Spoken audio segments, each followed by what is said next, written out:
The best wedding gift I could give my son and his fiancé was a check for $200,000.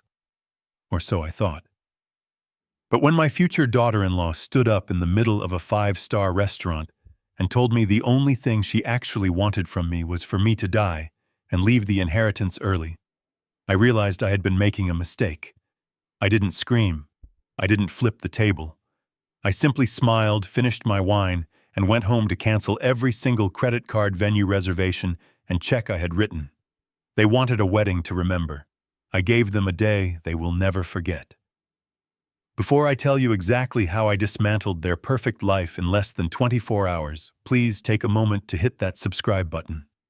It helps this old man share his story. And let me know in the comments, what is the most ungrateful thing a family member has ever done to you? I really want to know I am not alone in this. The beginning of the end happened on a Tuesday evening at the Drake Hotel in Chicago. If you know Chicago, you know the Drake. It is the kind of place with crystal chandeliers the size of small cars and carpets so thick you feel like you are walking on sand. I was 5 minutes late. Just 5 minutes. My right knee was throbbing like it had its own heartbeat. That is a souvenir from 1995 when I fell off a second-story scaffolding while building the very foundation that paid for my son's private school education. I limped towards the table near the window, trying to hide the pain, but the cold Chicago wind always settles into my joints this time of year. I saw them before they saw me. Jason, my son, looked sharp in a suit I bought him, his eyes glued to his phone screen. Across from him sat Tiffany. She was adjusting her engagement ring, twisting it under the light to make sure it sparkled enough for whatever social media photo she was about to take. She did not look up when I pulled out the heavy oak chair.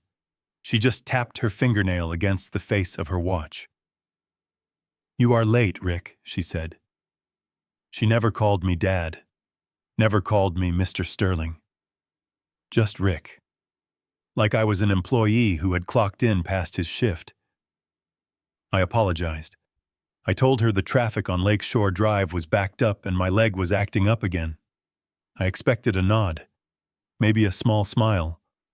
Maybe my son asking if I needed an aspirin. Instead, Jason just sighed finally, looking up from his phone with eyes that looked tired and empty. "Just sit down, Dad," Jason mumbled. "We have to get through the tasting menu quickly. Tiffany has a live stream at 8. I placed my hands on the table. My hands are rough. They are covered in calluses that never go away no matter how much lotion I use.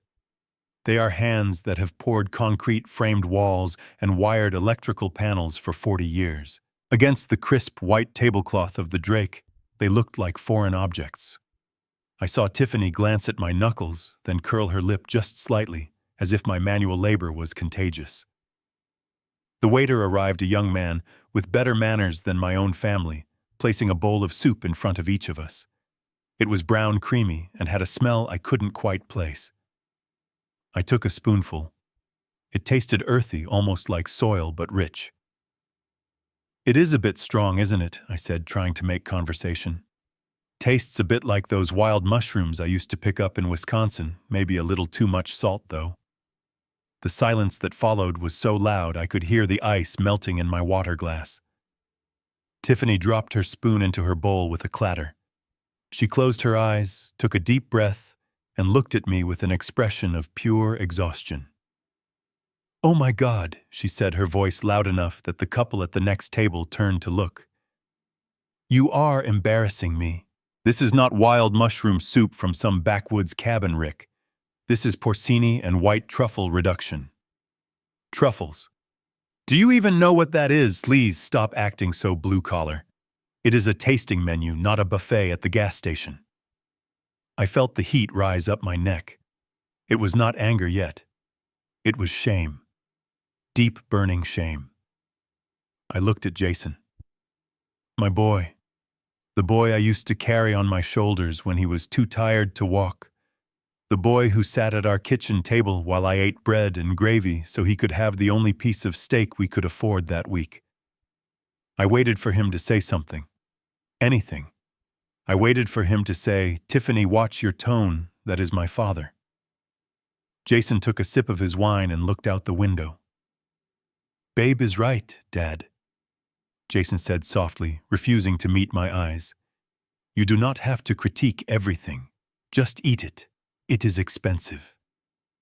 That was the moment. That was the moment the first crack appeared in the foundation. In construction, you learn to listen to the building. You learn that before a wall collapses, it groans. Before a pipe bursts, it hisses. My family was hissing. I looked down at the soup, a bowl of soup that probably cost more than my first car. I realized I was not a guest at this dinner. I was not the father of the groom. I was the wallet. I was the ATM machine with a pulse. They brought me here not to share the joy of their upcoming wedding, but because the bill was coming at the end, and neither of them intended to reach for it. I swallowed the lump in my throat. I wanted to stand up and walk out. But I am a man of my word. I promised to pay for this wedding. I promised my late wife, Sarah, that I would take care of our boy. So I stayed. I ate the truffle soup that tasted like dirt and disrespect. "So how are the other preparations going?"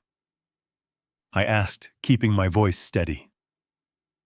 "The venue is finalized." Tiffany was busy typing on her phone, her thumbs flying across the screen. She didn't stop typing when she answered. "We need more flowers," she said flatly. "The florist quoted us another 10,000 for the orchid archway. The original roses looked cheap, and we need to upgrade the champagne. The brand you picked is fine for a backyard BBQ, but this is an event. My followers expect luxury Rick. $10,000 more for flowers." I did the math in my head. That was 3 months of hard labor back when I started my company. That was freezing mornings and blistering afternoons. "I don't know, Tiffany," I said slowly. "The budget is already pretty high. 200,000 is a lot of money. Maybe we stick to the roses." She finally put the phone down. She stared at me with eyes that were as cold as the Chicago winter. "It is a once-in-a-lifetime event," she hissed. "Do you want your son to look like a pauper? Do you want people to think his family has no class? If you are going to be stingy, just say it. But do not ruin my vision, because you are too cheap to understand elegance." I looked at Jason again. He was shrinking in his seat, making himself small. He knew she was wrong. He knew the value of $1, or at least he used to. I taught him how to balance a checkbook when he was 12. I taught him that interest is the devil, and savings are your best friend.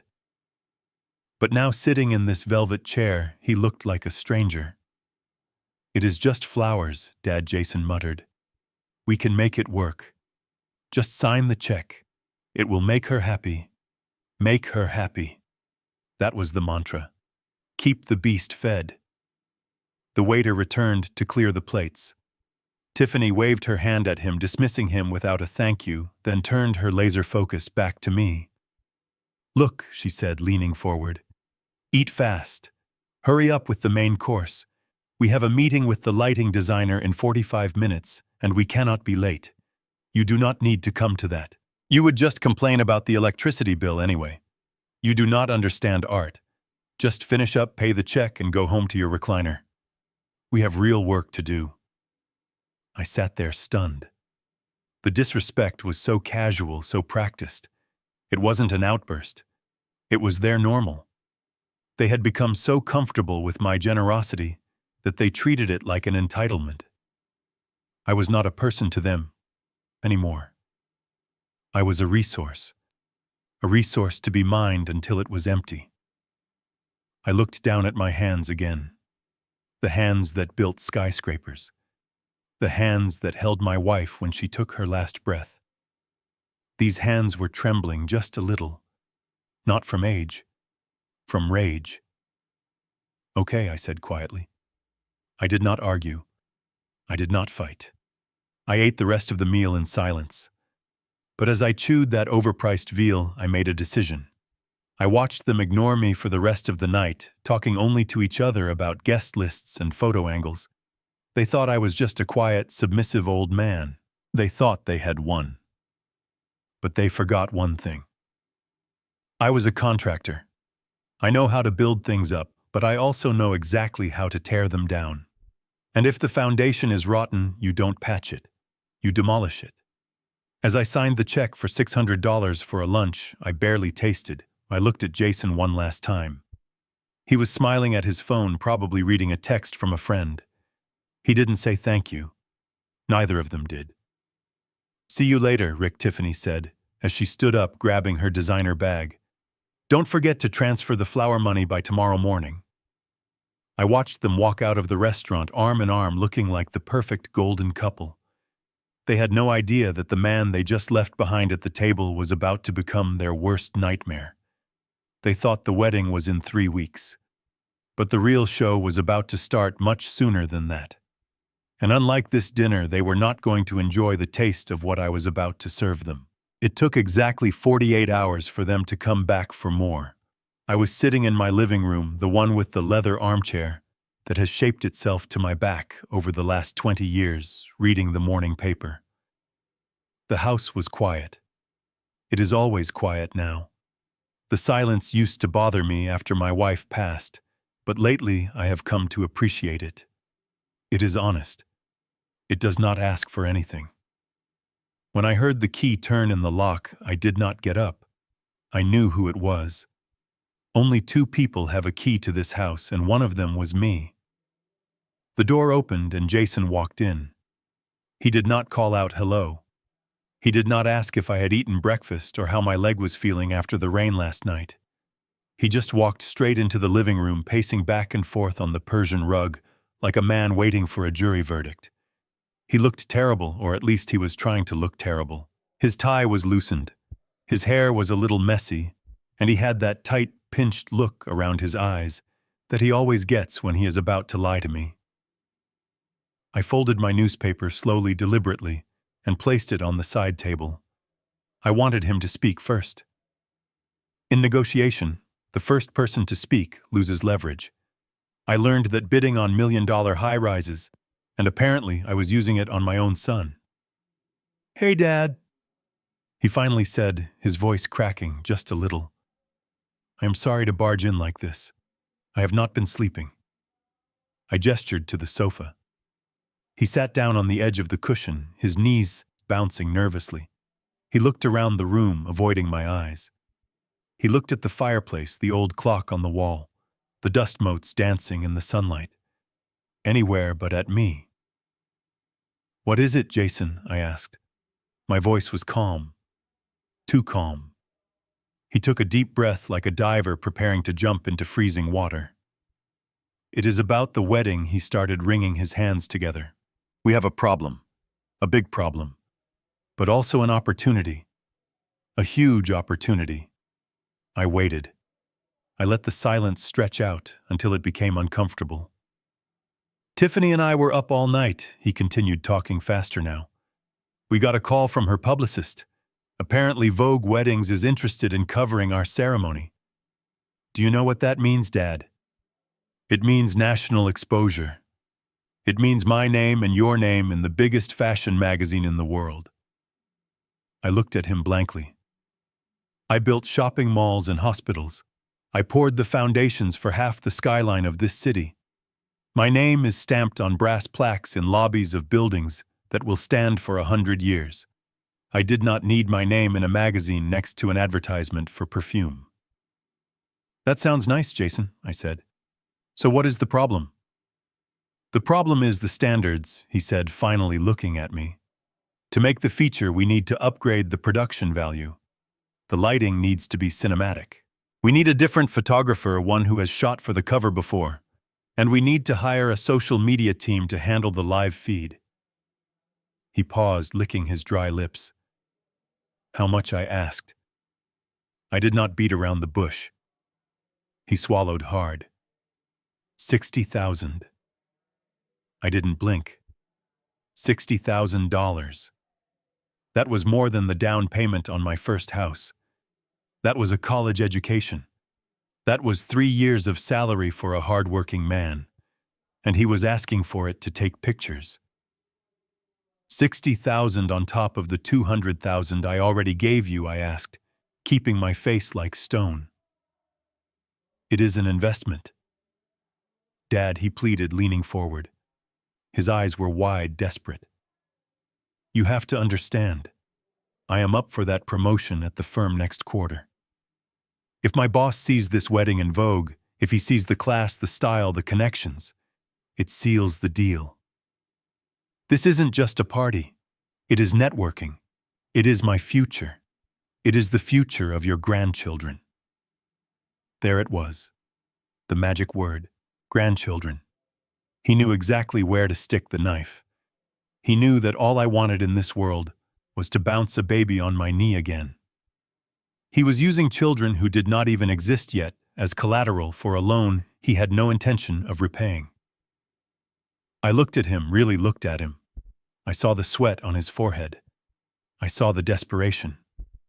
But I also saw something else. Greed.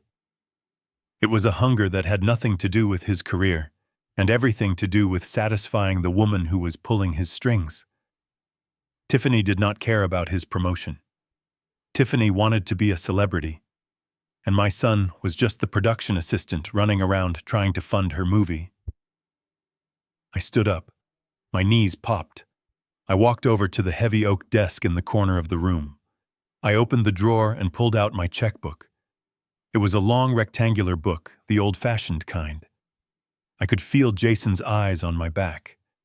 I could feel the tension in the room release like a balloon losing air. He thought he had won. He thought the old man was buying the story. I uncapped my pen. I stared at the blank line where the amount goes. $60,000. I could refuse. I could tear this checkbook up and throw him out. But if I did that, would never know the truth. I would never know how deep the rot went. If I stopped now, he would just blame me for his failures forever. He would say I didn't get the promotion because my dad was cheap. No. I needed to let him dig the hole so deep he couldn't climb out.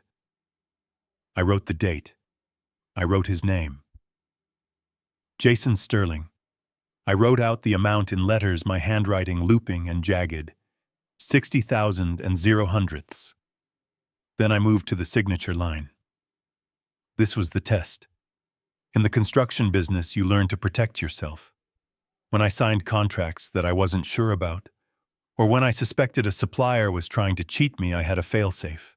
My legal signature, the one on file with the bank for 40 years, has a very specific loop on the capital R in Richard. It connects directly to the dot on the I.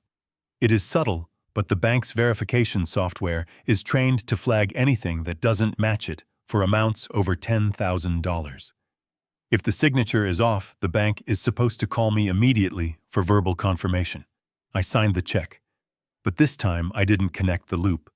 I left a tiny gap. To the naked eye, it looked perfect. To the bank, it should be a red flag. If Jason took this to the bank and tried to cash it, the teller should stop him. They should call me. And if they didn't call me, that meant only one thing. It meant Jason had already added himself as an authorized signer on my account without telling me. It meant he had bypassed the security protocols. It meant he was already stealing from me, and this check was just a piece of theater. I tore the check out of the book. The ripping sound was loud in the quiet room. I walked back and handed it to him. He took it. His hands were shaking. He looked at the amount, and a smile broke across his face. It wasn't a smile of gratitude. It was the smile of a junkie getting a fix. "Thanks, Dad," he said, breathing out. "You won't regret this, I promise. This is going to change everything for us. I am sure it will," I said. He stood up, clutching the piece of paper like it was a winning lottery ticket. He didn't offer to stay for coffee. He didn't ask about my life. He just needed to get that piece of paper to the bank before I changed my mind. "I have to run," he said, backing toward the door. "Tiffany is waiting for me at the florist. We have to put the deposit down by noon." "Love you, Dad." The door clicked shut behind him. I walked to the window and watched him get into his car. He drove a luxury sedan that I knew he couldn't afford on his salary. He peeled out of the driveway, driving too fast. I went back to the desk and sat down. I put the cap back on my pen. Now I waited. I looked at the phone on my desk. If it rang, my son was just a desperate fool who needed money. If it stayed silent, my son was a thief. I sat there for an hour, then 2. The sun moved across the floor. The phone did not ring. My heart sank into my stomach. The bank hadn't called. The check had cleared. He had access. He had full access. I opened my laptop and logged into my banking portal. I watched the screen refresh. There it was. Pending transaction, check number 402, minus $60,000. Processed immediately. I closed the laptop. The room felt colder than before. My son hadn't just come here to beg. He had come here to mock me. He knew he could take the money whenever he wanted. He just wanted me to hand it to him so he could feel like he earned it. I sat in the silence, feeling the betrayal settle into my bones like the damp cold of winter. They wanted a Vogue wedding fine. I would give them a show. But the ending wasn't going to be the one they wrote. I reached for the phone, but not to call Jason.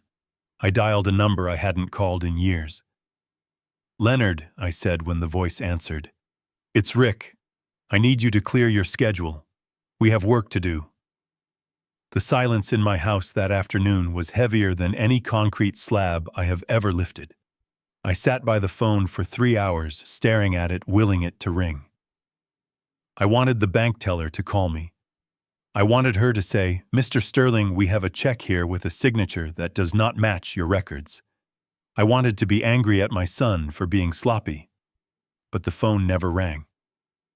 When I refreshed my online banking screen one last time, the balance had dropped.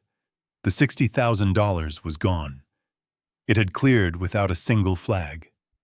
That meant only one thing. It meant that at some point, probably years ago when I was recovering from my hip surgery and needed help paying bills, Jason had added himself as a joint owner on the account. Or worse, he had filed a power of attorney that I never signed. He did not need my signature on that check. The little test I had set up with the missing loop on the R was meaningless, because to the bank, he was already me. He had not just asked for the money. He had taken it with permission he stole years ago. I felt a cold sweat break out on my back. It was not the money. It was the violation.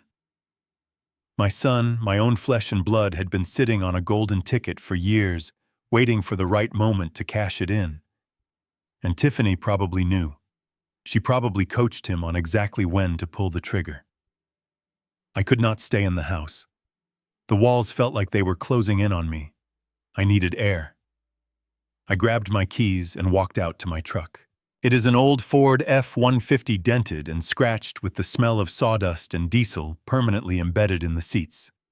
It is the only thing in my life that is exactly what it claims to be. I drove without a destination for a while, just letting the hum of the engine drown out the thoughts in my head. Before I knew it, I was heading toward the old neighborhood on the south side. It is where I grew up. It is where I started my business with nothing but a toolbox and a dream. I pulled into the parking lot of Miller's Hardware. It is one of the few places left that hasn't been turned into a coffee shop or a yoga studio. I walked the aisles, running my hands over the copper piping and the bags of mortar. This was my world, a world where things made sense. If you mix the cement right, it holds. If you don't, it cracks. People are not so simple. "Rick Sterling, is that you?" I turned around to see a familiar face. It was Mike. Mike the Sparky. He was an electrician I had worked with on dozens of jobs back in the 90s. He looked older now, his hair completely white, but he still wore the same faded Carhartt jacket. "Mike," I said, forcing a smile.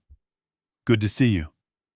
Still wiring up the city. I am trying to retire, but the bills keep coming." Mike laughed, shaking my hand. His grip was still strong. "It is good to see you, Rick.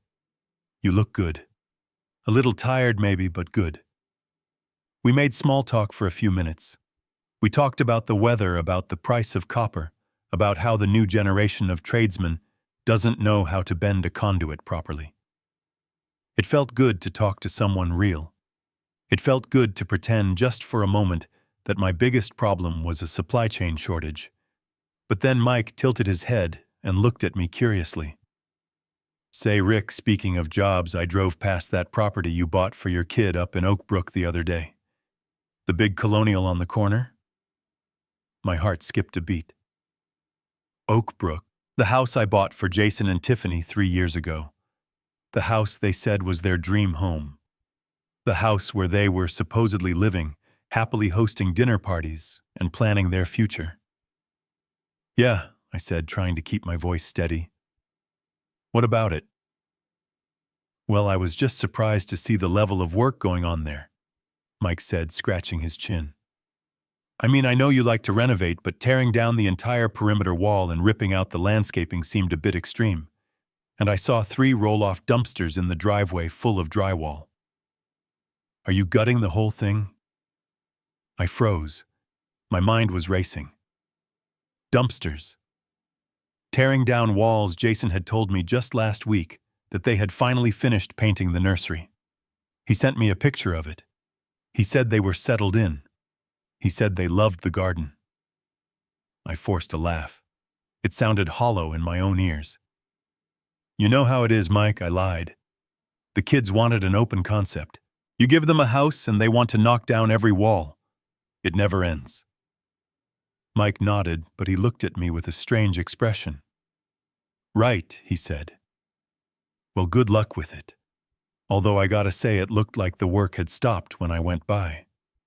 No trucks, just the dumpsters and a sign for some asset management company on the lawn. Looked a little abandoned, if I am being honest. But hey, what do I know? I am just an electrician.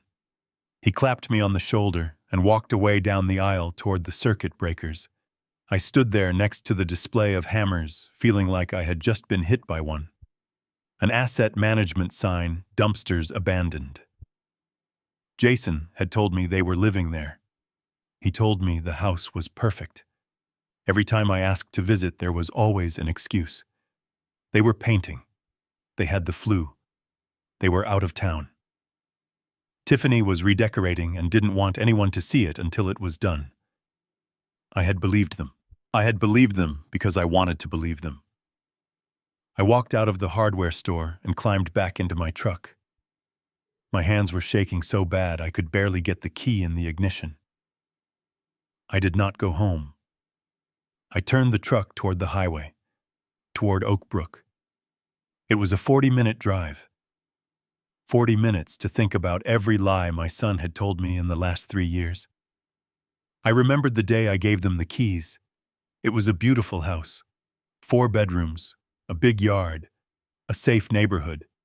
I had used a huge chunk of my retirement savings to buy it outright, so they wouldn't have a mortgage.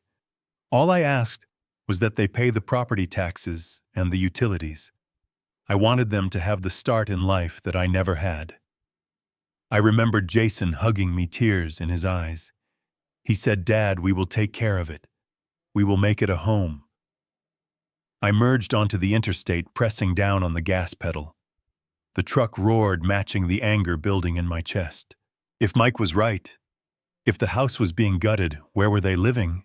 And why did they need $60,000 for a wedding photographer? If they were destroying the house I gave them. The miles flew by. I exited the highway and drove through the winding streets of Oak Brook. The lawns here were manicured. The houses were mansions. It was a place for doctors and lawyers and people who did not have dirt under their fingernails. I turned the corner onto their street. My stomach tightened. I saw it from a block away. Mike had been polite. He had downplayed it. The house didn't just look like it was under renovation. It looked like a war zone. The beautiful brick wall that surrounded the front garden was gone, replaced by a temporary chain-link fence that was falling over. The lawn, which used to be green and lush, was dead yellow grass, knee-high and full of weeds. And there, sitting in the driveway like massive steel coffins, were 3 overflowed dumpsters. But that wasn't what made me stop the truck in the middle of the street. It was the sign. Stuck into the dead grass right where the mailbox used to be was a white sign with red letters. It did not say asset management like Mike thought. It said foreclosure auction. Notice of seizure. I sat there, the engine idling, staring at the sign. Foreclosure. How could there be a foreclosure? I bought the house cash. There was no mortgage. Unless they took one out. A wave of nausea hit me. They had mortgaged the house. They had taken a loan against the equity I gave them, and they hadn't paid it back. I put the truck in park and stepped out. The air smelled of rot and wet drywall. I walked up the cracked driveway. There were no curtains in the windows. Through the glass I could see the inside. It was empty. Completely empty. No furniture. No nursery. No life. They didn't live here. They hadn't lived here in a long time. I walked around to the back. The swimming pool was black with algae and filled with trash. Beer cans, pizza boxes. It looked like a fraternity house after a party that ended 6 months ago. I took out my phone. I had a picture Jason sent me last week. It showed him and Tiffany smiling in a beautiful sunlit living room with a caption while loving our Sunday morning coffee at home. I looked at the phone. Then I looked at the rotting house in front of me. The picture was a lie. The background was fake. Or it was taken somewhere else. They had taken my gift, the symbol of my life's work, and they had turned it into cash. They had sucked the value out of the bricks and mortar and left the shell to rot. And then they came to me asking for $60,000 for photos. I stood in the weeds looking at the ruin of my generosity. I didn't scream. I didn't cry. The sadness was gone now. It was replaced by something colder, something harder. I was done being the father. I was done being the provider. I took a picture of the foreclosure sign. Then I took a picture of the empty, gutted living room. I walked back to my truck. I had one stop to make before I went home. I needed to see a professional. I needed to see the only man who could help me navigate the demolition I was about to start. I needed my lawyer. And God help Jason and Tiffany because I was about to bring the whole house down on top of them. I walked closer to the chain-link fence that now surrounded the property. My heart was hammering against my ribs, a dull, heavy rhythm that matched the bass of the music coming from the backyard. It was not the sound of construction. It was not the sound of hammers or drills or men shouting about measurements. It was pop music, loud and synthetic, blasting from speakers that were definitely not approved by the homeowners association. I moved to the side of the garage where the temporary fence had a gap. I squeezed through, ignoring the snag of the metal on my jacket. I needed to see. I needed to understand what was happening to the legacy I had built for my son. When I rounded the corner to the backyard, I stopped dead in my tracks. The swimming pool, the one I had just seen filled with trash, was now the center of a chaotic scene. But the trash had been pushed out of the frame. In its place was a film set. There were at least 10 people back there. Strangers. People I had never seen before. They were setting up massive light stands, unrolling reflective screens, and shouting orders at each other. The patio furniture, the expensive teak set I had bought them as a housewarming gift, was gone. In its place were cheap, trendy plastic chairs that looked like they belonged in a music video, not a family home. And then I saw her. Tiffany was standing at the edge of the pool. It was 50 degrees in Chicago. The wind coming off the lake was biting, but she was wearing a tiny gold bikini, shivering uncontrollably between shots, while a makeup artist dabbed powder on her face. I looked around for Jason. I expected him to be inside, maybe arguing with the crew, maybe trying to stop this madness. But he was not inside. He was right there.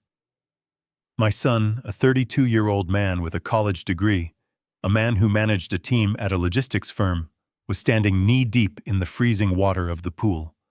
He was holding a large silver reflector disc above his head, trying to bounce light onto Tiffany's face. His trousers were rolled up, but I could see his legs were turning blue. Higher, Jason Tiffany screamed. Her voice cut through the music like a circular saw. You are casting a shadow on my neck. Do you want me to look fat? Lift it up, you idiot. Jason adjusted his grip. His arms were shaking. Not just from the cold, but from exhaustion. I am trying, Tiff, he said, his voice weak. The wind keeps catching it. Well, hold it tighter, she snapped, striking a pose that looked ridiculous and unnatural. We are paying the videographer by the hour. Stop wasting my money and do your job. My stomach churned. Do your job. That is what she called it. Being her servant was his job. I watched as a man with a camera, a guy with a man bun and ripped jeans walked up to Jason. Hey man, the cameraman said, snapping his fingers. Can you move to the left? You are ruining the aesthetic, and try not to look so miserable. It is killing the vibe. I waited for Jason to throw the reflector into the water. I waited for him to punch the guy. I waited for him to tell Tiffany to go to hell. But he didn't. Sorry, Jason mumbled. He waded to the left, the freezing water sloshing around his calves. Is this better? I felt a tear run down my cold cheek. It wasn't sadness anymore. It was grief. I was grieving the death of the man I thought I raised. I raised him to be strong. I raised him to be kind but firm. I raised him to respect himself. And here he was, shivering in a pool of dirty water, letting a woman who didn't love him treat him like a piece of equipment. I stepped back behind the garage wall, unable to watch anymore. I leaned my head against the cold brick. That is when I heard two of the crew members talking near the back door. They were smoking cigarettes, flicking the ash onto the patio I had paved with my own hands. Crazy, right? One of them said. They rent this place out for $300 an hour as a content studio. They don't even live here. Yeah, the other guy laughed. The girl Tiffany, she told me they live in the penthouse at the generic luxury tower downtown. Said this place was too suburban for her brand. She just keeps it empty to rent out to other influencers and for her own shoots. It pays for the lease on the apartment. The lease on the apartment. The puzzle pieces slammed together in my mind. They didn't live here. They never lived here. They took the house I bought them, the house meant to be a permanent foundation for their family, and they gutted it. They sold the furniture. They stripped the soul out of it. And now they were pimping it out by the hour to strangers to pay for a rented apartment in the city because Tiffany thought the suburbs were not cool enough. They were burning equity to pay rent. It was the financial equivalent of suicide. And the $60,000, the money for the wedding photos. It wasn't for photos. It was probably to pay the back rent on the apartment or the interest on the loan they took against this house. They were drowning. They were drowning in debt and lies, and instead of swimming to shore, they were asking me to throw them gold bars to hold on to. I looked back at the pool one last time.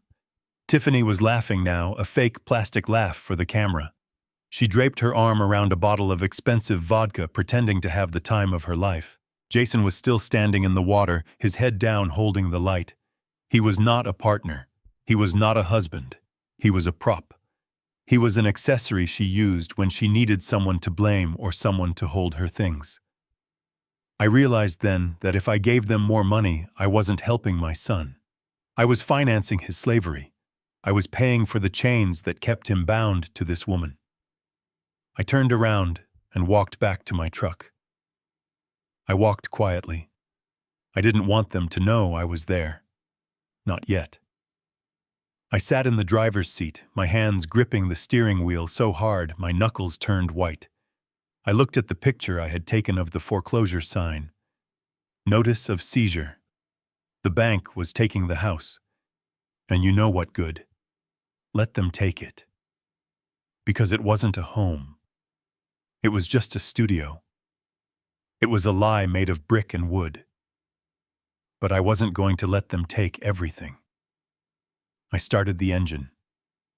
I had seen enough. I had seen the empty rooms. I had seen the foreclosure sign, and I had seen my son broken and humiliated. There was only one thing left to do. I had to verify the paper trail. I needed to know exactly how much they stole and where they hid it, and for that I needed to go into the belly of the beast. I put the truck in gear. I wasn't going home.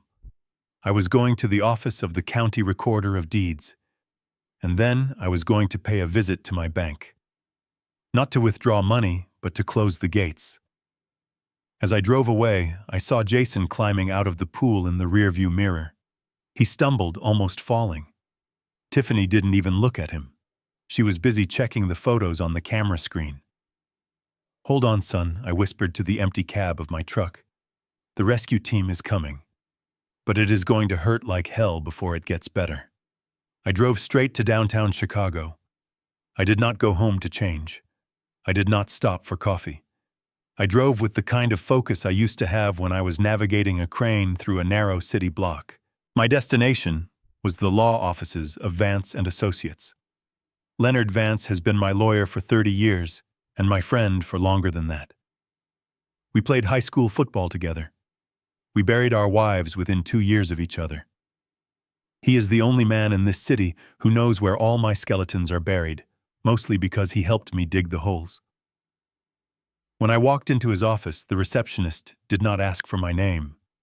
She took one look at my face, picked up her phone, and whispered a few words. A moment later, the heavy mahogany double doors at the end of the hall swung open. Leonard was standing there. He is a small man, sharp as a tack, who wears 3-piece suits even on casual Fridays. He did not smile. He waved me in and closed the door firmly behind us. "Sit down," Rick Leonard said, bypassing the usual pleasantries. "I have the preliminary report you asked for on the property title, and you are not going to like it." I sat in the leather chair opposite his massive desk. The office smelled of old paper and expensive cigar smoke. It was a smell that usually comforted me, but today it made me feel nauseous. "Give it to me straight." "Leo," I said, leaning forward. "I saw the sign in the yard. Foreclosure." "How did they lose a paid-off house in 3 years?" Leonard put on his reading glasses and opened a thick file folder. He slid a piece of paper across the desk toward me. It was a copy of a deed of trust. "They didn't just stop paying taxes," Rick Leonard said, his voice dry and professional. "6 months after you signed the deed over to Jason, he took out a home equity line of credit, AHELOC. I looked at the document. My eyes scanned the numbers. How much, I asked, though I was afraid of the answer. Leonard tapped the figure with his pen. $400,000, he said. They maxed it out. The appraisal came in high because of the market boom, and they borrowed against almost 80% of the home's value. 400,000. I felt the breath leave my lungs. I had given them a house worth $500,000, and they had stripped it clean. They had turned the walls and the roof and the floors into cash. "Where did it go?" I whispered. "You don't blow 400 grand on groceries and gas." "Did he invest it? Did he start a business?" Leonard sighed. He reached for another stack of papers. These were bank statements. Pages and pages of them highlighted in yellow and pink neon ink. "I took the liberty of running a forensic trace on the joint account Jason uses to service the loan," Leonard said. "Since your name was still technically attached as a guarantor on the original transfer documents, I could pull the records." "Rick, this is ugly." He flipped the first page over. "Here is the first chunk," Leonard said. $70,000 to a luxury reseller in Miami. 3 Hermes Birkin bags, purchased within a week of the loan funding. "Handbags," I said, my voice rising. "They bought handbags with the equity of their home." "It gets worse," Leonard said, flipping the page. "See these charges? The Emirates Palace, the Burj Al Arab, first-class tickets on Emirates Airlines." I frowned. Jason told me he went to Dubai for a logistics conference. He said the company paid for it. There was no conference, Leonard said flatly. It was a 10-day vacation. They rented a private yacht for 3 of those days. That trip alone cost them $45,000. I stared at the numbers. It was obscene. It was the kind of spending you see in movies, not in the life of a mid-level manager and an unemployed influencer. But then Leonard flipped to the thickest section of the file. The pages were covered in hundreds of small, repetitive transactions. And this, Leonard said, his voice dropping an octave, this is the drain. This is where the rest of it went. I looked at the names on the statement. Lucky Spin Casino, Bet Online, Crypto Wager. Gambling, I said. Online gambling, Leonard corrected. And high-stakes poker apps. It looks like Tiffany has a problem, Rick. A serious one. I am seeing withdrawals of $5,000 at a time, sometimes 3 times a night. And when she loses, she doubles down. Jason has been trying to cover the losses by shuffling money from the HELOC, but the interest rates on the credit line adjusted upward, and they couldn't keep up with the payments. I sat back in the chair feeling physically ill. It wasn't just greed. It was addiction. My son had mortgaged his future to feed his wife's gambling habit and her need to look rich on the internet. And when the money ran out, when the bank came to take the house, what did they do? Did they come to me and confess? Did they ask for help with rehab? No. They asked me for $60,000 for wedding photos. They were going to throw that money into the pit too, I realized. The $60,000 I just gave them. It probably wasn't even for the wedding. It was probably to stop a loan shark or keep the lights on for another month. Leonard closed the file. He took off his glasses and looked at me with his steel-gray eyes. But that is not why I asked you to come in immediately, Rick, Leonard said. The house is gone. The $400,000 is gone. You can't get that back. That is a hard lesson, but it is a sunk cost. He leaned forward, his expression intensifying. I was monitoring your other accounts just as a precaution, Leonard said. And this morning, while I was tracing the HELOC funds, my security software flagged an alert. He slid a single sheet of paper across the desk. It showed a log of digital access attempts. Someone is trying to access your primary retirement brokerage account, Leonard said. The big one. The one with your life savings. I stared at the paper. Who, I asked. The IP address matches the one used to log into Jason's online banking, Leonard said. They have the username. They have been trying to guess the password. They have failed 3 times, which locked the account temporarily. That is the only reason it is still safe. I felt a cold chill that had nothing to do with the air conditioning. This wasn't just my son being weak. This wasn't just him being manipulated. This was theft. Attempted grand larceny. They had burned through their own house, and now, like locusts, they were coming for my harvest. They wanted to wipe me out. They wanted to take the money I needed to live on, the money intended for my care when I got too old to walk. They are trying to bankrupt me, I said, my voice trembling with rage. They are desperate, Leonard said. And desperate people do dangerous things. If they get into that account, Rick, they could drain it in minutes. They could wire it to an offshore crypto wallet, and you would never see it again. I thought about the dinner at the Drake. I thought about Tiffany's sneer. I thought about Jason's fake apology this morning. It was all a distraction. While they were distracting me with wedding drama, they were trying to pick the lock on my vault. What do we do, Leo? I asked. I stood up. The exhaustion was gone. I felt the adrenaline of a man who wakes up to find an intruder in his bedroom. Leonard smiled a thin, sharp smile that did not reach his eyes.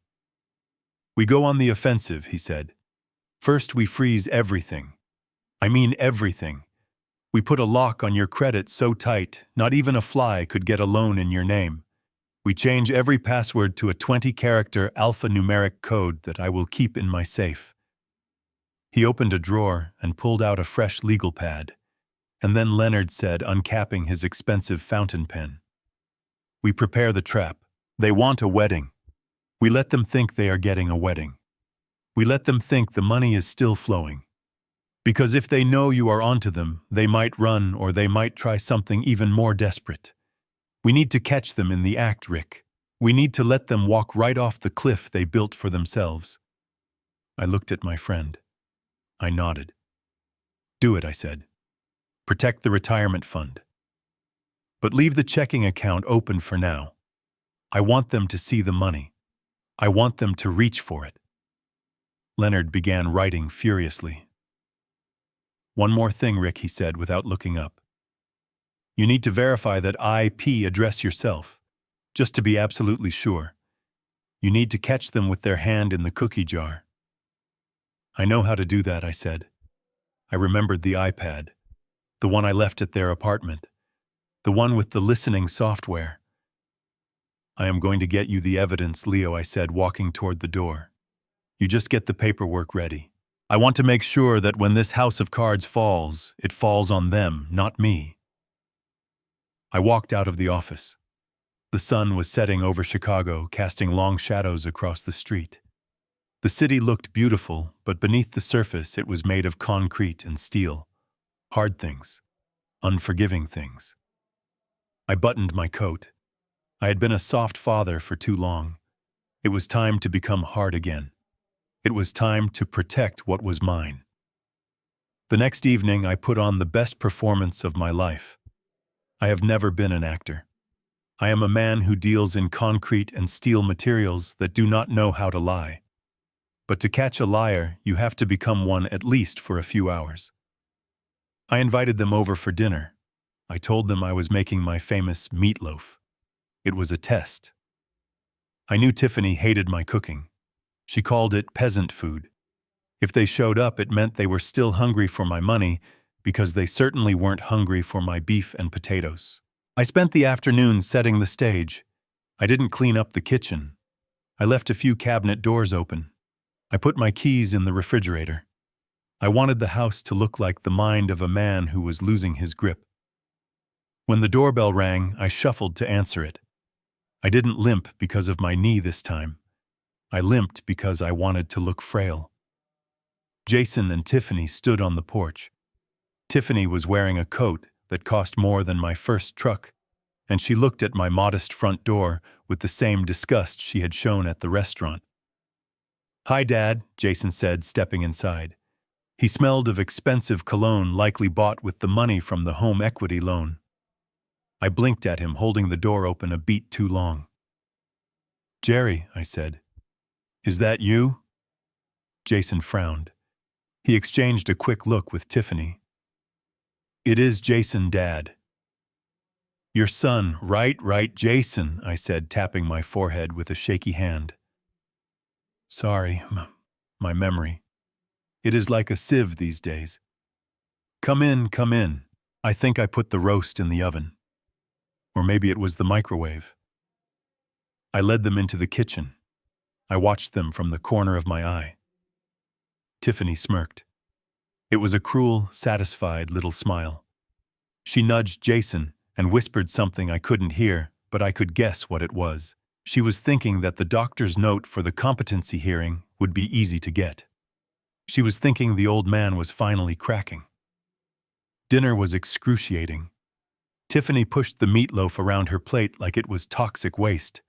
Jason ate quickly, nervously checking his phone every 2 minutes. "So, Dad," Jason said between bites, "about the wedding funds. Did the bank call you everything go through okay?" I dropped my fork. It clattered loudly against the china.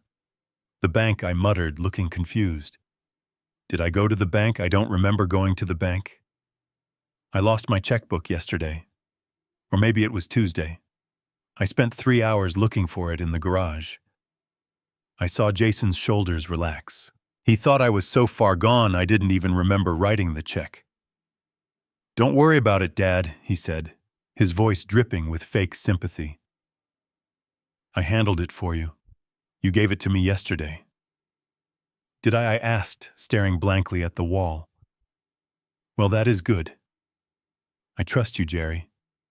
I mean Jason." After dinner, we moved to the living room. This was the moment. The trap was ready. On the coffee table, sitting on top of a stack of old magazines, was my bait. It was an iPad. Not a new one. It was an older model, thick and heavy with a cracked screen protector. I picked it up, my hands trembling intentionally. "Jason," I said, "you are good with these computer things. Can you look at this for me, eh? It has been acting up. I can't get the solitaire game to work. It keeps freezing." Tiffany rolled her eyes and pulled out her phone, scrolling through social media, ignoring us completely. Jason sighed the sigh of a martyr and took the device from my hands. "Sure, Dad," he said, tapping the screen with condescending patience. "You probably just have too many apps open. You never close anything." He unlocked it. The passcode was 1234. I kept it simple on purpose. He swiped through the screens.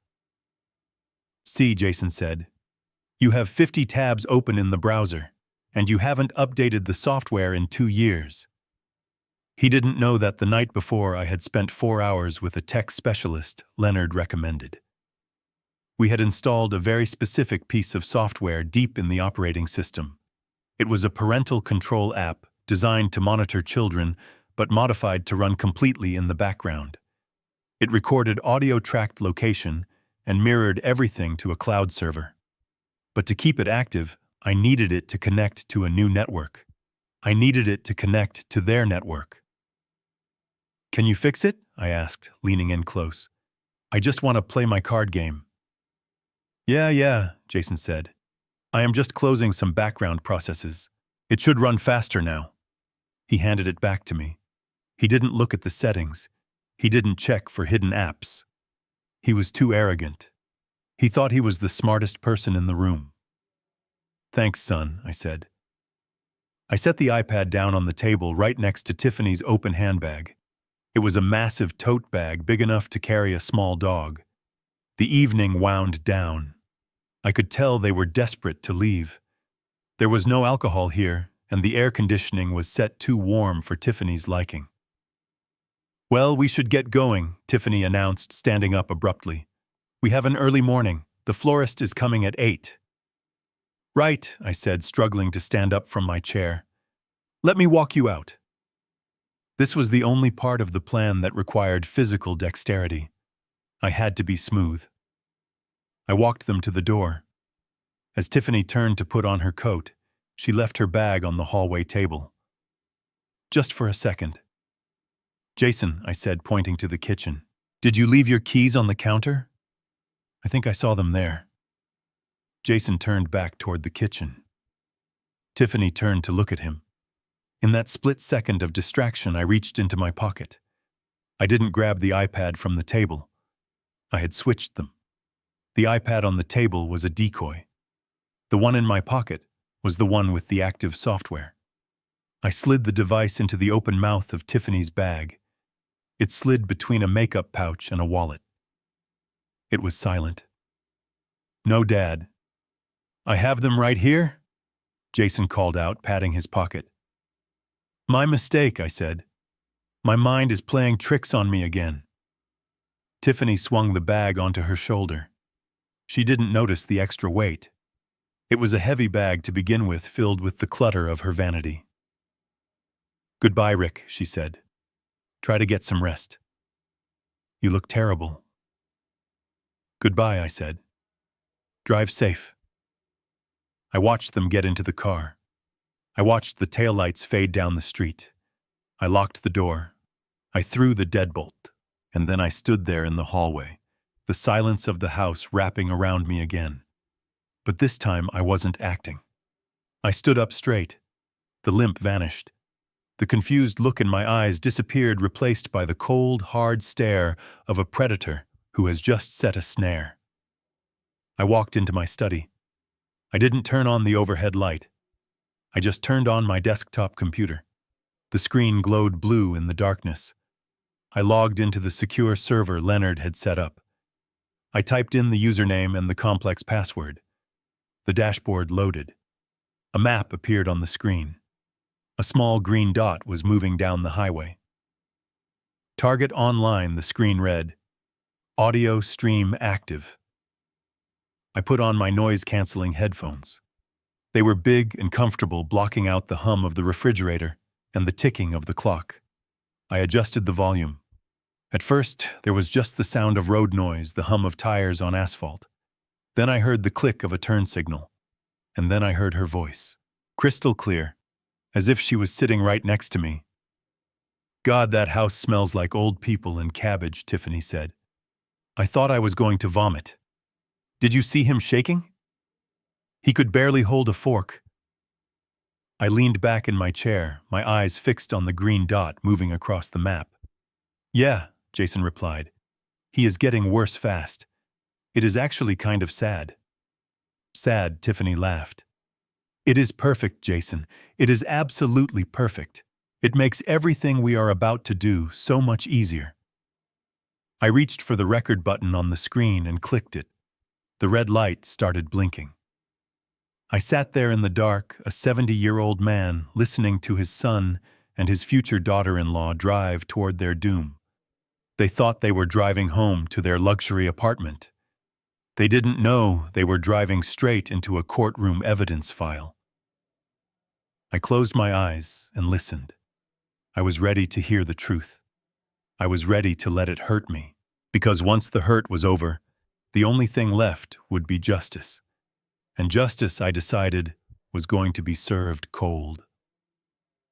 The recording continued to play, a steady stream of digital evidence pouring into my headphones. The timestamp on the screen indicated that it was now 1 a.m. They must have been back at their apartment. The background noise of the car engine had been replaced by the echo of their high ceilings. I could hear the clinking of glass, the sound of a bottle being uncorked. They were celebrating. They were toasting to the success of their deception, unaware that the guest of honor was sitting in the dark 5 miles away, listening to every word. Tiffany spoke first. Her voice was slurred, relaxed, stripped of the fake sweetness she used whenever she was in my presence. God, did you see his hands shaking tonight? She laughed. It was pathetic. He could barely hold the iPad. I thought he was going to drop it right on my foot. I stared at the audio waveform on my screen, watching the spikes of her laughter. It was a jagged, ugly sound. Yeah, Jason replied. His voice sounded heavy, tired. He is really going downhill fast, Tiff. I did not realize it was this bad. He forgot who I was for a second. He called me Jerry. That is Uncle Jerry's name. Uncle Jerry has been dead for 10 years. I took a slow sip of the whiskey I had poured myself. It burned, going down a grounding sensation in a world that was rapidly spinning out of control. I had played the part of the senile old man too well. I had given them exactly what they wanted to see, and now they were using it as the foundation for my tomb. It is better this way, Tiffany said. Her voice dropped, becoming serious, calculated. It makes the timeline work. We cannot wait anymore, Jason. The interest payments on the house loan are 3 months behind. The credit cards are maxed out. If we do not get a cash infusion within 30 days, the whole house of cards collapses. We lose the apartment. We lose the cars. I lose my reputation. There was a pause. I could hear ice rattling in a glass. So what is the plan? Jason asked softly. The plan is simple, Tiffany said. Next week, right after the wedding, we take him to see Dr. Peterson. Peterson, Jason asked. The guy you went to college with, the psychiatrist. The very same, she purred. I already had lunch with him. I explained the situation. I told him how difficult Rick has become, how dangerous he is to himself. I told him about the memory loss, the confusion, the aggression. Peterson is sympathetic. For a small consulting fee, which we will pay him from the old man's account once we have access, he is willing to sign the competency evaluation. I gripped the armrests of my chair. My knuckles turned white. They were not just planning to steal from me. They were planning to erase me. A competency evaluation. A diagnosis of dementia or Alzheimer's. It was the legal equivalent of a death sentence for a man like me. It meant stripping me of my rights, my ability to sign checks, my ability to make decisions, my freedom. He is going to certify that Rick has early onset Alzheimer's. Tiffany continued. With that medical certificate, we go to the judge. We file for emergency guardianship. Since you are the only son, and since the mother is out of the picture, the court will grant it to you automatically. You become the conservator of the estate. I closed my eyes. I felt a physical pain in my chest, a sharp stabbing ache that had nothing to do with my heart condition and everything to do with heartbreak. My son was listening to this. My son was hearing his wife plot to legally kidnap his father. But Tiff Jason said, and for a second, just a second, I heard a glimmer of hesitation in his voice. He is still physically healthy. I mean, he drives. He cooks. Is it really that bad? Maybe we can just ask him for a loan again. I held my breath. Come on, Jason. Be a man. Stand up for me. Asking him is too slow, Tiffany snapped. And he is getting stingy. Did you see the look on his face when you asked for the photo money? He hesitated. We cannot rely on his charity anymore. We need total control. But putting him in a home, Jason mumbled. It seems extreme. Extreme, Tiffany shouted. Her voice peaked on the audiometer, turning red. You want to talk about extreme? Extreme is me being humiliated when my credit card is declined at the hair salon. Extreme is us losing everything because you cannot provide for the lifestyle you promised me. She took a breath, lowering her voice to a venomous whisper. Look at the math, Jason. The old man is sitting on a gold mine, the retirement fund, the land in Florida, the house he lives in. It is millions of dollars. Millions. Just sitting there, rotting away with him. If we get guardianship, we can liquidate the Florida lot immediately. That pays off our debts. Then we sell his house and move him into Greenwood. Greenwood. I knew that place. It was a state-funded facility on the edge of town. It smelled of urine and bleach. It was where people went when they had no one left to love them. It was a warehouse for the dying. Greenwood is a dump, Tiff, Jason said. It is affordable, she countered. And it is secure. Once he is in there, he stays there. And we get to live our lives. We get the inheritance now, while we are young enough to enjoy it. There was a long silence on the tape. I prayed for Jason to say no. I prayed for him to say that he couldn't do it to his own father. I prayed for him to remember the baseball games, the fishing trips, the nights I stayed up helping him with his homework. Jason, Tiffany said, her voice hard as steel. Do you want to go to jail for fraud on that bank loan? Or do you want to be rich? It is him or us. Choose. I listened. I listened to the silence that stretched out between them. Okay, Jason said finally. His voice was barely a whisper. Okay. We do it. Next week. The recording ended. I sat in the darkness of my study. The silence of the house rushed back in deafening and absolute. I took off the headphones and placed them gently on the desk. I looked at my hand. It was holding the glass of whiskey.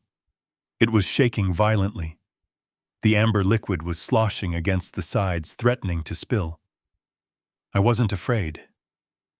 Fear is what you feel when you don't know what is coming. I knew exactly what was coming. I wasn't sad. Sadness is for when you lose something you can get back. I had lost my son. He hadn't died. He had done something worse. He had chosen to become my executioner.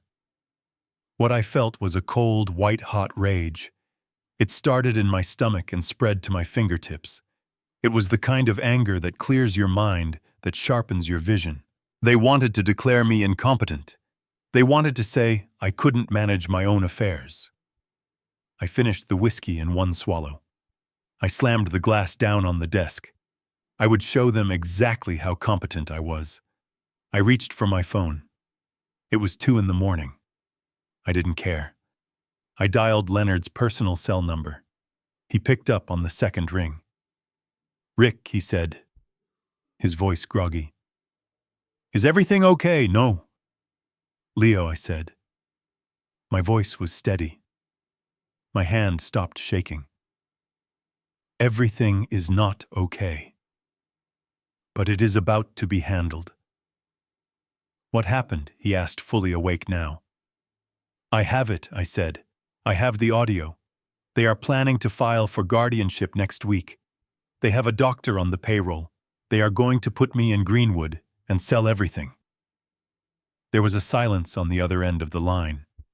Then I heard the rustle of bedsheets. I am coming over, Leonard said.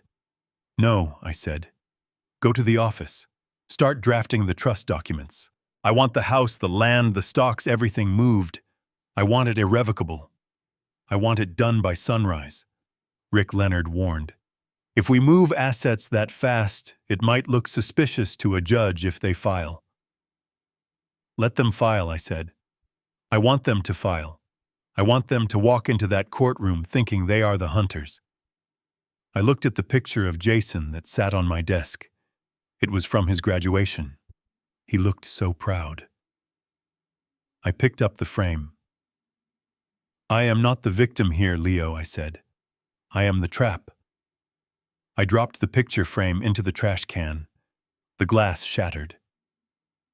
Get the papers ready, I said, and call the wedding venue. I have a little change to make to the catering contract. I hung up the phone. I stood up and walked to the window. Outside, the streetlights were flickering. A storm was coming. Let it come. I was the one who built the shelter, and I was the one who could lock the door. My son wanted a war. He was about to find out that he was bringing a knife to a nuclear testing site. The father he knew was gone. The man who remained was done negotiating. The next morning, I did not shave. I did not comb my hair. I put on a stained undershirt and a pair of trousers that were too loose around the waist. I wanted to look like a man who had given up. If I was going to sell this lie, I had to commit to the role of the decaying patriarch completely. It was a role that tasted like ash in my mouth, but I swallowed it. I sat in the kitchen surrounded by dirty dishes I had deliberately left out. I dialed Jason's number. My hand was steady, but I forced my voice to tremble when he answered. Jason. I whined into the receiver. I can't find the thing. The metal thing. For the money. What are you talking about, Dad? Jason answered. He sounded annoyed, probably in the middle of a meeting, but the word money caught his attention instantly. The key, I said, making my breath hitch. The key to the big safe in the basement. I want you to have it. I am scared, son.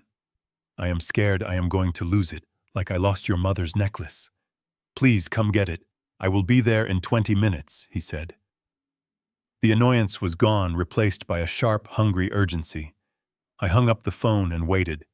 I looked at the object sitting on the kitchen table. It was a heavy iron key. It did belong to the floor safe in the basement, a safe that hadn't been opened in 10 years. Back then it held important documents. Now it held nothing but stacks of yellowed newspapers from 1998 and a single envelope. Inside that envelope was not a will and it was not a deed. It was a letter I had written at 4 a.m, detailing exactly what I thought of my son's betrayal.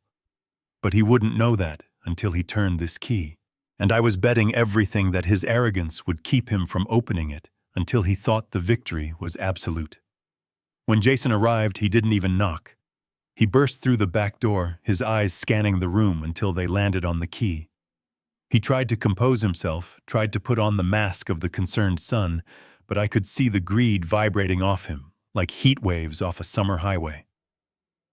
Dad, he said, walking over and putting a hand on my shoulder. It felt heavy and false. You sound terrible.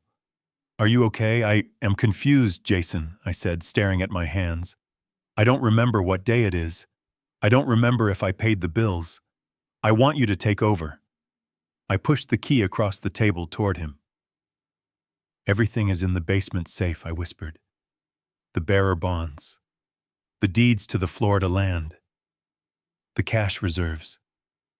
It is all there. I want you to keep it safe until I get better. Jason's fingers closed around the cold metal of the key. He squeezed it tight. "Of course, Dad," he said, and I could hear the smile in his voice even though he was trying to look somber. "I will keep it safe. We will get you the help you need. Tiffany knows a great doctor. We are going to take care of everything." He didn't offer to make me tea. He didn't offer to help clean the kitchen. He had the prize. He had the keys to the kingdom. He stayed for exactly 3 minutes, making empty promises about visiting more often, and then he was gone. I watched him leave from behind the curtain. He practically ran to his car. He was on the phone before the engine even started. I walked back to my study and put on the headphones. The tracking software was still running. The audio stream connected instantly. I needed to know if the bait had been taken. I needed to know if the fish was truly on the hook. "Did you get it?" Tiffany's voice screamed through the speakers. "I got it," Jason shouted back. He was euphoric. "I have the key." "He gave it to me voluntarily, Tiff. He is totally gone. He thinks it is 1998. He said the bonds are in there." "Bonds," Tiffany shrieked. "Bearer bonds. Do you know how much those are worth?" "Millions," Jason said. "It has to be millions. We are rich, Tiff. We are actually rich." The car engine revved as Jason sped down the highway. "So we don't need to wait?" Tiffany asked. "No," Jason laughed. "We don't need to wait for anything. The money is as good as ours. Once we get the guardianship next week, we can legally open that safe and deposit everything. But until then, we know it is there. It is our collateral." "Then turn the car around," Tiffany ordered. "What, Shai?" "We are going to the wedding planner," she said. "If we are inheriting millions next week, I am not walking down the aisle with standard roses. I want the platinum package." I listened in disbelief as the conversation shifted from grand larceny to party planning. It was grotesque. They were so confident, so drunk on the idea of unearned wealth, that they didn't even bother to go to the basement and check the safe. They just assumed it was full because they believed they deserved it. They believed the world owed them a fortune. For the next 4 hours, I sat in my chair and listened to them spend money they didn't have. They drove straight to the office of the wedding coordinator. I heard the poor woman's voice as they barged in. "We want to make some changes," Tiffany announced. "We are very close to the date," the planner said hesitantly. "Changes now will incur significant rush fees." "Money is not an issue," Jason declared. His voice was full of the bravado of a man who thinks he just won the lottery. "Bill us. We are good for it." I listened as they went down the list. They upgraded the menu to surf and turf for 300 guests. That was an extra $15,000. They ordered a custom ice sculpture of their initials. $2,000. They upgraded the champagne to Dom Perignon. $12,000. But the kicker, the thing that made me laugh out loud in my empty house, was the flowers. "I want the orchid wall," Tiffany said. "The one you said was too expensive. And I want imported peonies flown in from Holland." "That will be an additional $40,000, the planner warned. "And I need a deposit today." "Put it on the card," Tiffany said. "Which card?" Jason whispered nervously. "We are maxed out." "Use the emergency card," she hissed back. "The one we were saving for the mortgage. Who cares? We can pay off the whole house next week when we crack that safe open." I heard the sound of a credit card being swiped. Approved. They had just spent the last of their lifeline. They had taken the money meant to keep a roof over their heads and turned it into flowers that would die in 24 hours. I took off the headphones. I couldn't listen anymore. It was manic. It was self-destructive. It was perfect. They had swallowed the hook, the line, and the sinker. They believed the lie because it was the lie they wanted to hear. They thought I was a senile old fool who had just handed them the keys to the vault. They didn't realize I had actually handed them a shovel, and they were digging the hole so deep that no amount of begging would ever get them out. I stood up and walked to the kitchen. I started washing the dishes I had left out. I scrubbed the plates until they squeaked. I shaved my face and I put on a clean shirt. The act was over. The trap was set. Now all I had to do was wait for the wedding. I looked at the calendar on the wall. 3 days. 3 days until the happiest day of their lives turned into a public execution. I felt a strange sense of calm. I had done everything I could to save my son over the years. I had given him education, property, love. But you cannot save someone who falls in love with their own destruction. I went to the basement. I looked at the old floor safe. I patted the cold metal door. "Rest well," I whispered to the empty metal box. "You have a big job to do on Saturday." I went back upstairs and poured myself a glass of water. I needed to stay hydrated. I needed to be sharp. Because when I walked into that ballroom, I wasn't going to be the frail old man they expected. I was going to be the demolition expert. And the countdown had already begun. The next morning, I walked into Leonard's office with a lightness in my step that I had not felt in years. The heavy burden of being a father to an ungrateful son was gone, replaced by the clarity of a man with a mission. Leonard was waiting for me, his desk covered in stacks of legal documents that smelled of fresh ink and finality. He looked tired, likely having stayed up all night drafting the complex clauses I had requested, but he also looked determined. He knew as well as I did that this was not just a legal transaction. It was a rescue operation. "Everything is ready, Rick," Leonard said, sliding the first stack toward me. "This is the deed transfer for the house. This is the transfer for the investment portfolio. And this is the setup for the trust. Once you sign these, Richard Sterling effectively owns nothing.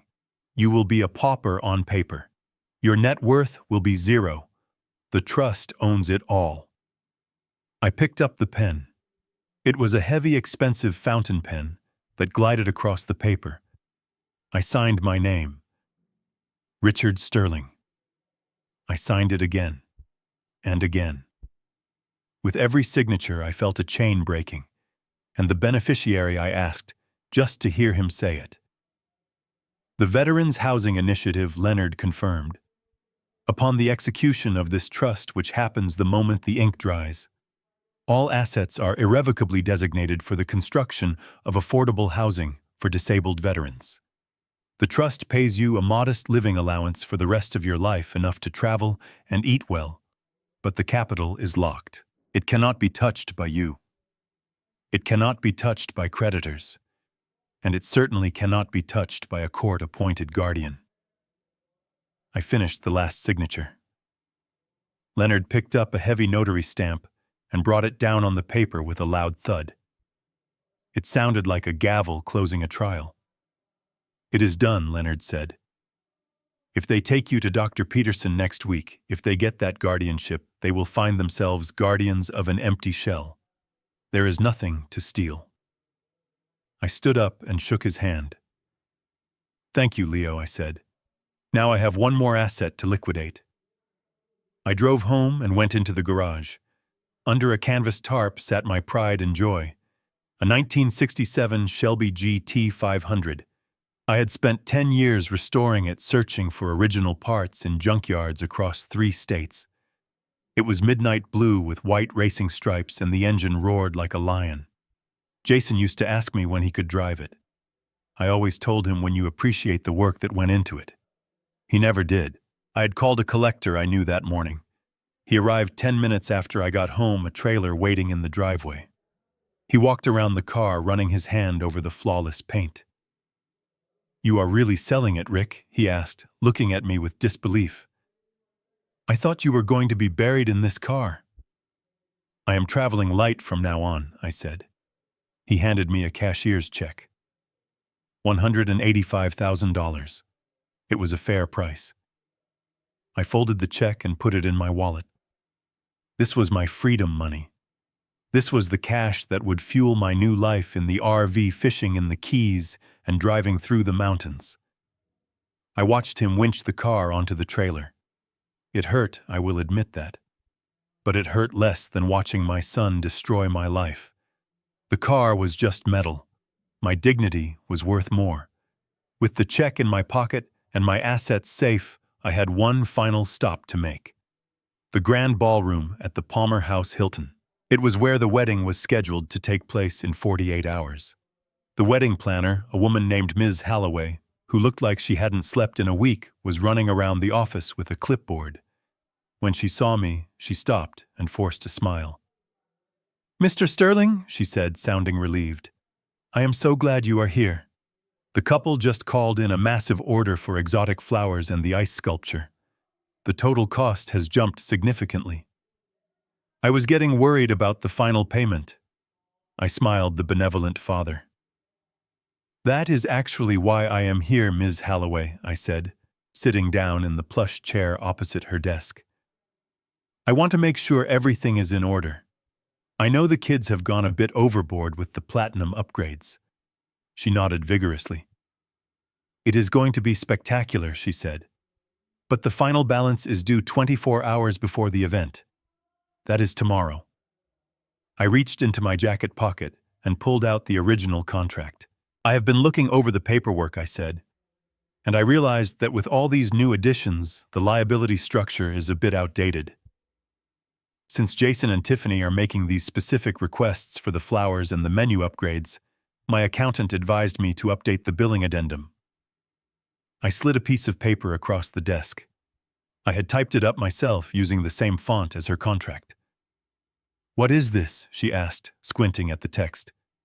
"It is just a formality," I lied smoothly. "It simply states that while I have paid the initial deposits, any overages and the final balance for the upgrades are authorized by the couple. It allows you to see them directly if for some reason my check is delayed by the bank processing. It protects you, really." She read it quickly. It looked standard. It looked like legal jargon designed to ensure she got paid. "And I need to sign this?" she asked. "We both do," I said.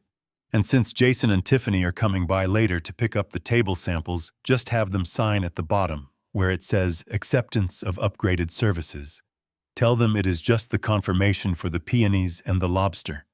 They won't read the fine print. They never do." She laughed. "You are right about that. They are very excited about the flowers."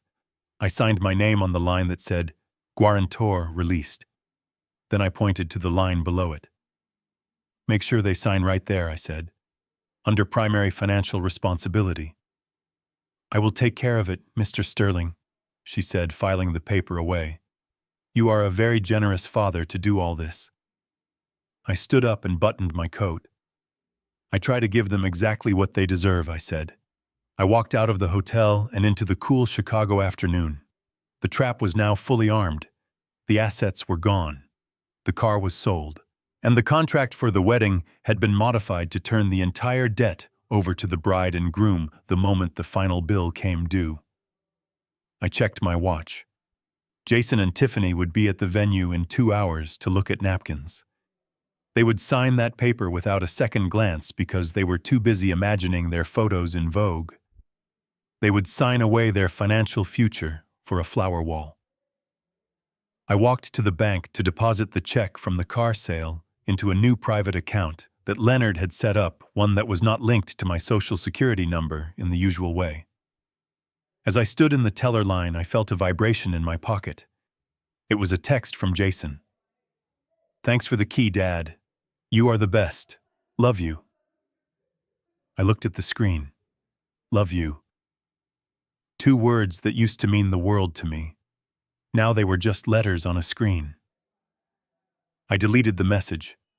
I stepped up to the counter. "Deposit, please," I said to the teller. "And then I would like to withdraw $500 in singles." "Singles, sir?" the teller asked, surprised. "Yes," I said. "I have a wedding to attend on Saturday, and I want to make sure I have plenty of tips for the staff." They are going to need it. I walked out of the bank with a thick envelope of cash. I was ready. The stage was set. The actors knew their lines even if they didn't know the play was a tragedy. All that was left was to raise the curtain. The grand ballroom of the Palmer House Hilton smelled like a botanical garden that had been crossbred with a bank vault. The air was thick with the scent of imported peonies and expensive perfume. I stood at the entrance, leaning heavily on my cane, taking it all in. It was magnificent. It was grotesque. It was a perfect monument to the vanity of my son and the woman who had consumed him.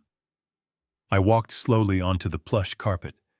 To my left stood the orchid wall Tiffany had demanded. It was 12 feet high and stretched 20 feet across a cascading waterfall of white and pink blooms that had been cut from the soil in Holland less than 48 hours ago.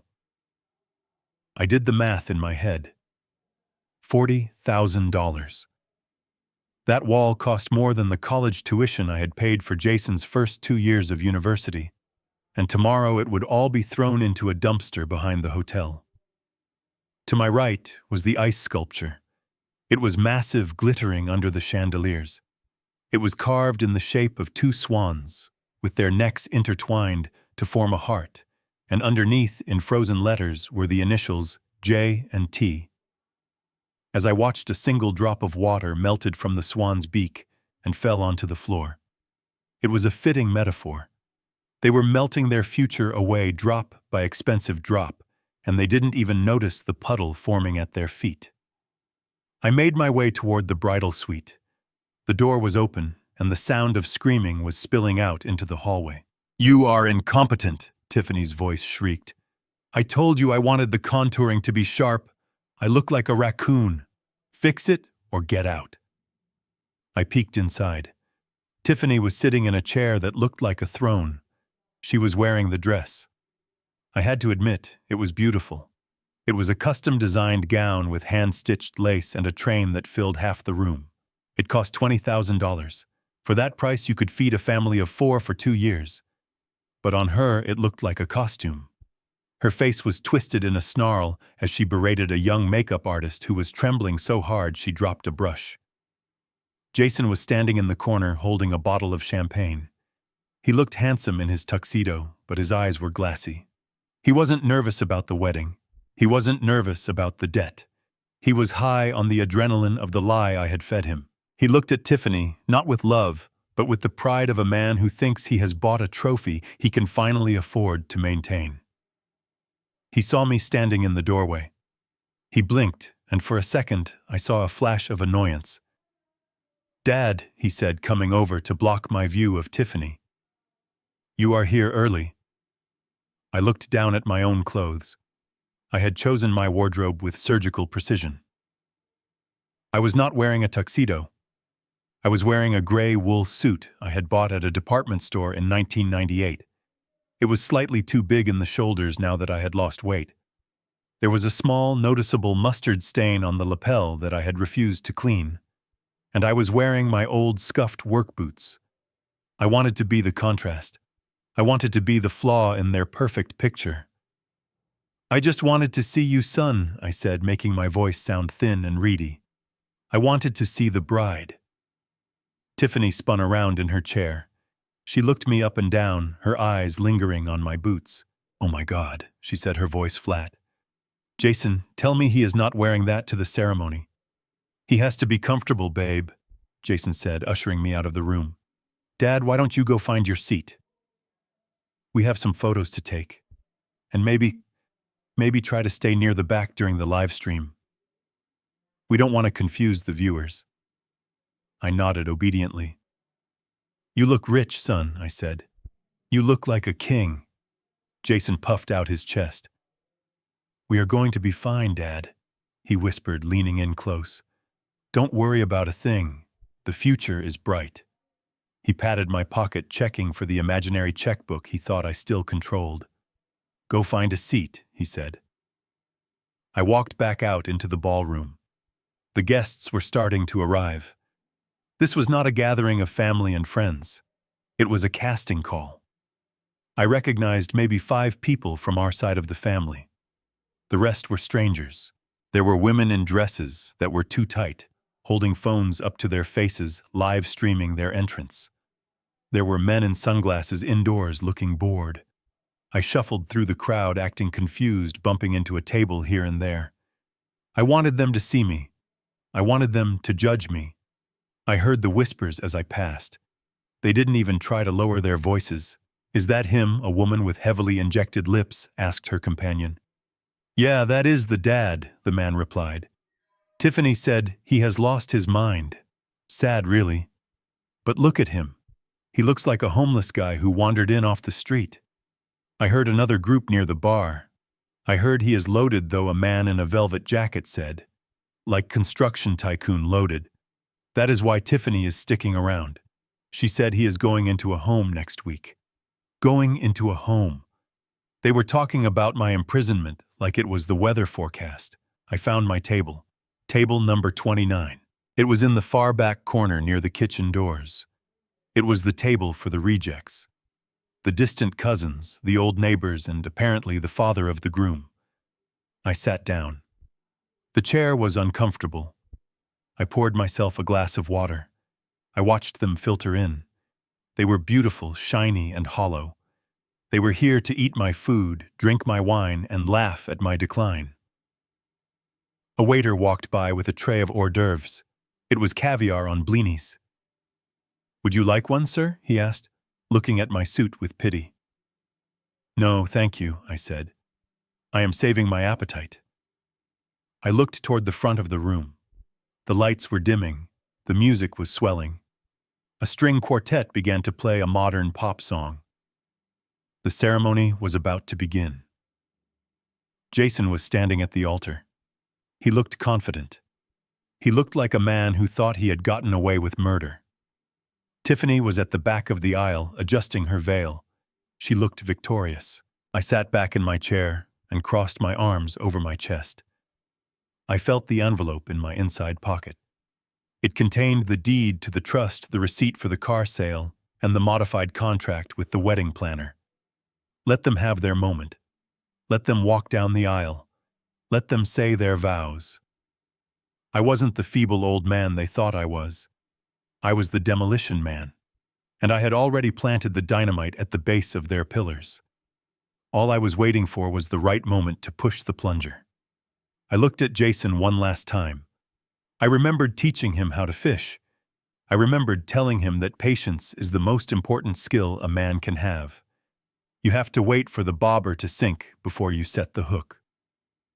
"Well, son," I thought, as the music reached a crescendo. The bobber just went under. I smiled. A guest at the next table saw it and shivered. It wasn't a nice smile. It was the smile of a wolf who realizes the sheep have forgotten to lock the gate. The doors opened. The bride began to walk. The show was starting, and I was ready to steal the scene. The moment arrived with the sharp clinking of a silver spoon against a crystal champagne flute. The sound cut through the murmur of 300 guests, silencing the chatter about stock options and summer homes. The master of ceremonies, a man with a smile so bright it looked painful, stepped to the center of the dance floor. He adjusted his bow tie and spoke into the microphone with that smooth radio announcer voice that always sounds fake to a man who has spent his life listening to the honest roar of heavy machinery. "Ladies and gentlemen," the MC boomed, his voice echoing off the vaulted ceiling. "We have arrived at a very special moment in our evening. Before we cut the cake and before we open the dance floor, we have a few words from the man who made this fairy tale possible. Please put your hands together for the father of the groom and the generous main sponsor of tonight's magnificent celebration, Mr. Richard Sterling." The applause was polite, but thin. It was the kind of applause you give to a charity case, not a hero. I pushed my chair back. It scraped loudly against the floor, a harsh sound in the elegant room. I stood up slowly. My knee was stiff, but I didn't let that stop me. I buttoned my old gray jacket, the one with the stain, and began the long walk to the stage. The ballroom felt massive. To To get to the microphone, I had to walk past tables filled with people who were whispering about me. I could feel their eyes crawling over my scuffed boots and my frayed collar. I saw a young woman in a sequined dress nudge her boyfriend and point at my shoes, suppressing a giggle. They saw a confused old man stumbling toward the spotlight. They had no idea they were watching a demolition expert walking toward the detonator. As I approached the head table, I looked at my family. My son Jason was sitting up straight, adjusting his cufflinks. When our eyes locked, he didn't smile with warmth. He smiled with anticipation. It was the look a dog gives you when you are holding a piece of meat. He nodded at me, a small encouraging nod that said, "Get it over with, old man, and give us the check." Next to him, Tiffany was practically vibrating. She leaned over to Jason, covering her mouth with her hand, but I was close enough now to see the movement of her lips. She whispered something, and then she winked. It was a conspiratorial, greedy wink. She was signaling him to get ready. In her mind, the next 5 minutes were just a formality before the transfer of wealth. She probably already had the banking app open on her phone under the table. I climbed the 3 small stairs to the stage. The spotlight hit me blindingly bright and hot. For a second, I just stood there blinking. The silence in the room grew heavy. I let it stretch, let it become uncomfortable. I wanted them to look at me. I wanted them to really see me not just as a wallet, but as the man they had underestimated. I reached out and gripped the microphone stand. My hand, large and calloused, looked rough against the polished chrome. I leaned in close to the mic. I could hear my own breathing amplified through the massive speakers. "Thank you," I said. My voice was raspy, deeper than the MC's worn down by years of shouting over jackhammers. I looked out at the sea of faces. I saw the orchid wall costing $40,000. I saw the ice sculpture dripping away. I saw the waste. I am not a man of many words. I began keeping my tone soft, almost gentle. I am a man of labor. For 40 years, I woke up before the sun. I put on boots just like the ones I am wearing tonight. I went out into the cold, into the heat, into the rain. I poured concrete until my back felt like it was breaking. I welded steel until my eyes burned. I paused. I looked directly at Jason. He was feigning interest, putting on his good son face for the cameras that were live streaming the event. I did it for a reason, I continued. I did it because I wanted to build something that would last. Not just buildings. I wanted to build a foundation for my family. I wanted to make sure that my son would never have to touch wet cement in 0-degree weather unless he wanted to. I wanted to give him a head start. A few people in the audience murmured, "Aw." They thought this was the sentimental part. They thought I was about to cry and tell everyone how proud I was. I looked down at my hands, turning them over so the palms faced the audience. The scars were visible even under the stage lights. I built his life with these hands. I said, my voice gaining a little strength. I paid for the private schools. I paid for the college degree. I bought the first car. And 3 years ago, I bought the house that Jason and Tiffany live in. I gave them everything I had because I believed that a father's job is to lift his children higher than himself. Tiffany smiled smugly, taking a sip of her champagne. She loved this part. She loved hearing about what she owned. But I said, and the word hung in the air like a gunshot. The smile on Tiffany's face faltered just a fraction. Jason shifted in his seat. "But there is a danger in construction," I said. My voice dropping, becoming hard and cold like drying concrete. Sometimes when you are so busy building, you forget to check the quality of the materials you are using. You can build a palace, but if the wood is rotten, if the steel is weak, it will collapse on top of you. I gripped the microphone tighter. The gentle old man was gone. "I thought I was raising a son," I said, my voice booming now, filling every corner of the room. "I thought I was supporting a young couple starting their life, but it seems the cement dust from all those years of work must have gotten into my eyes. Because I was blind. I didn't see what was really standing in front of me. I pointed a shaking finger at the head table. Jason froze. Tiffany put her glass down. I didn't see that I wasn't raising a man, I said. I was raising a parasite. I didn't see that I wasn't welcoming a daughter. I was welcoming a predator. A gasp rippled through the room.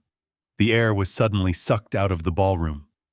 The MC looked around nervously, wondering if he should cut the mic. But I was just getting started. I looked straight into the camera lens that was broadcasting to Tiffany's precious social media followers.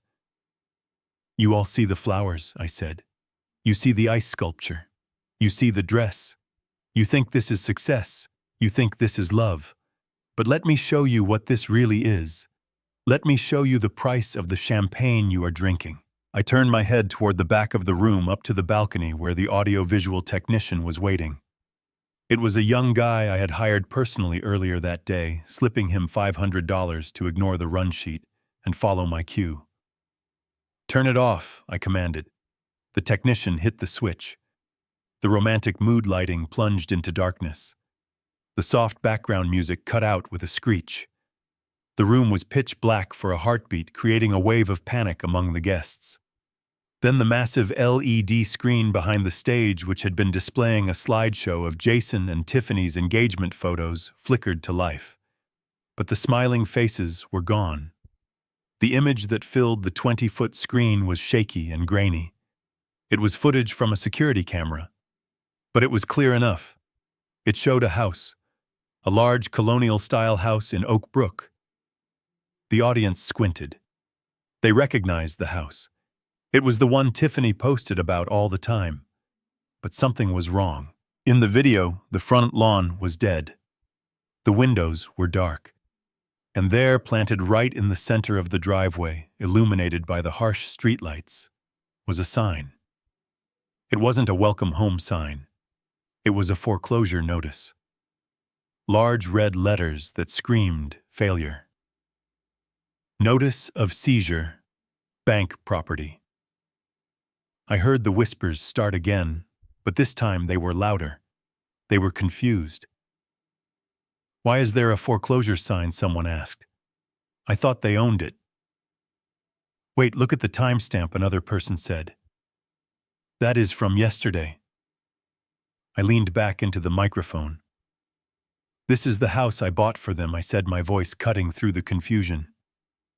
Paid in full. A gift of $500,000. And this is what it looks like today. Abandoned. Gutted. Seized by the bank because they took out loans against it to buy handbags and vacations, and then refused to pay the debt. Jason stood up.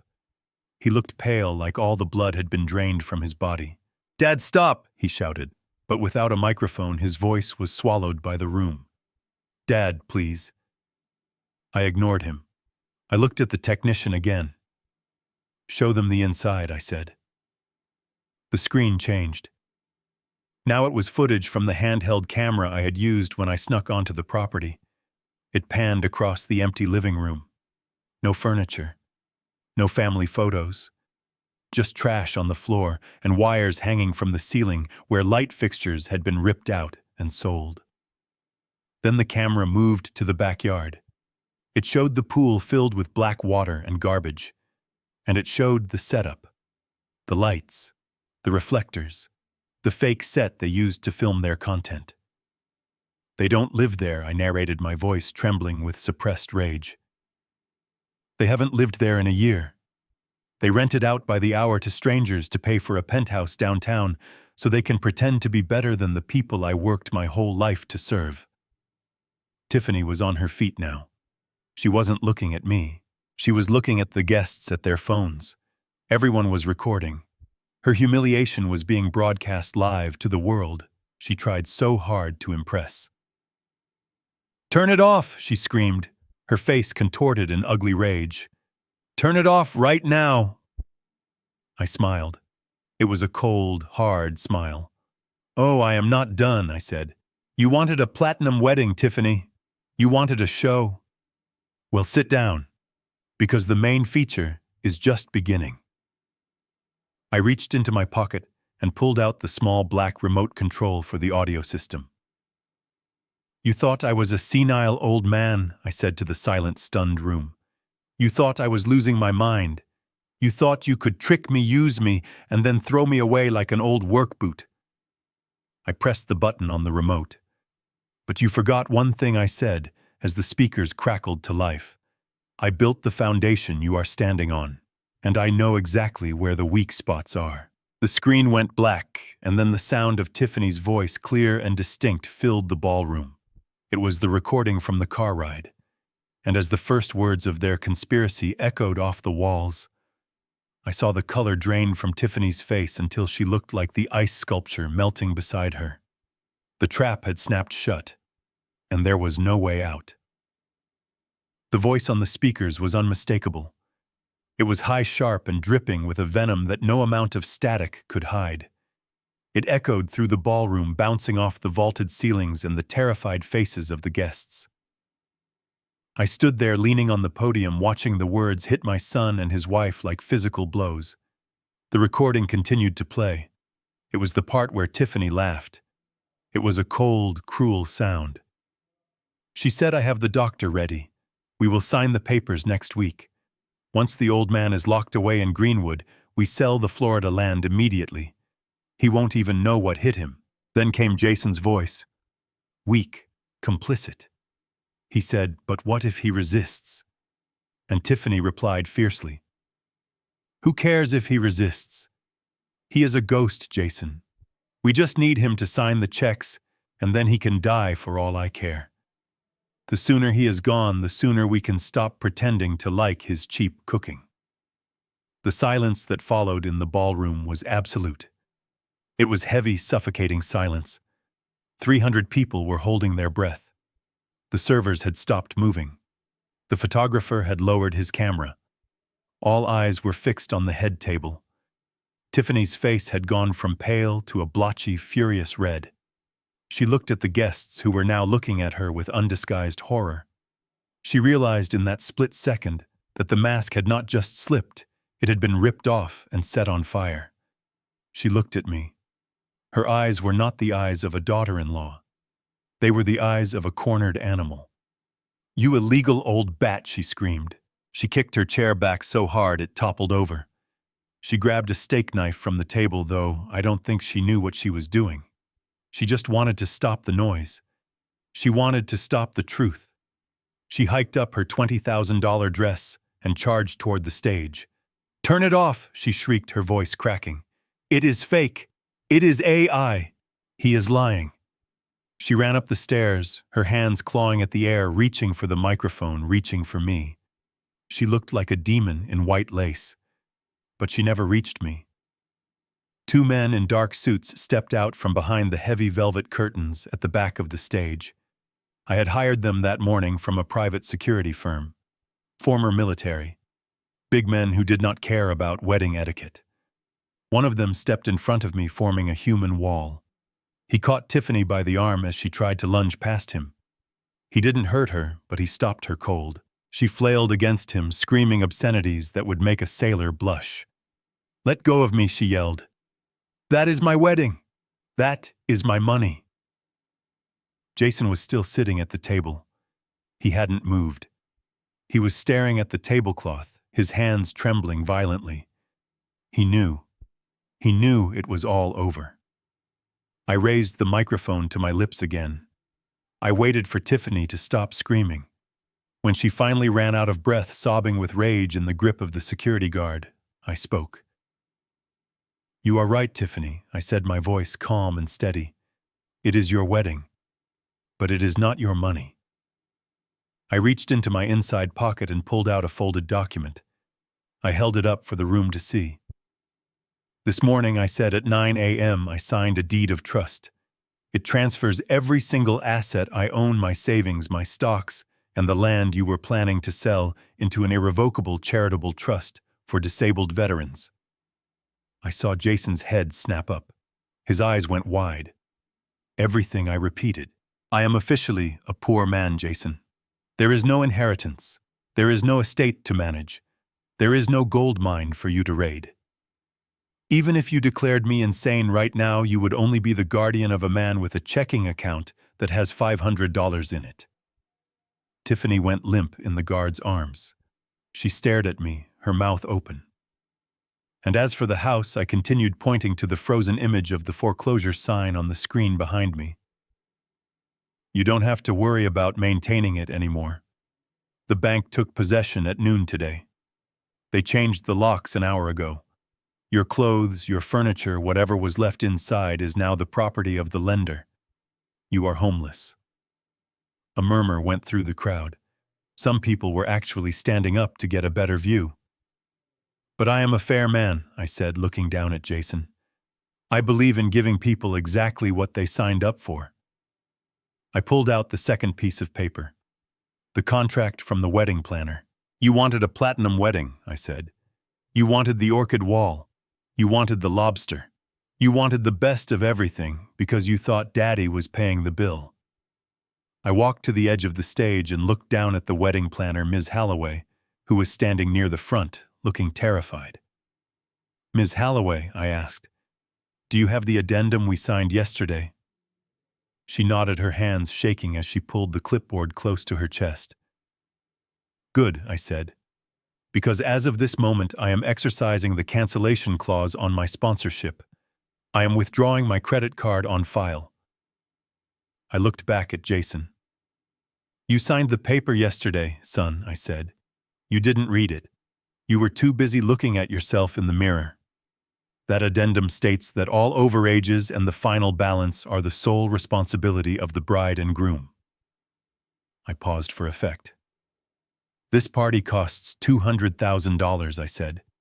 "I have paid the deposit of $10,000. That leaves a balance of $190,000. And since the services have already been rendered, the debt is immediate."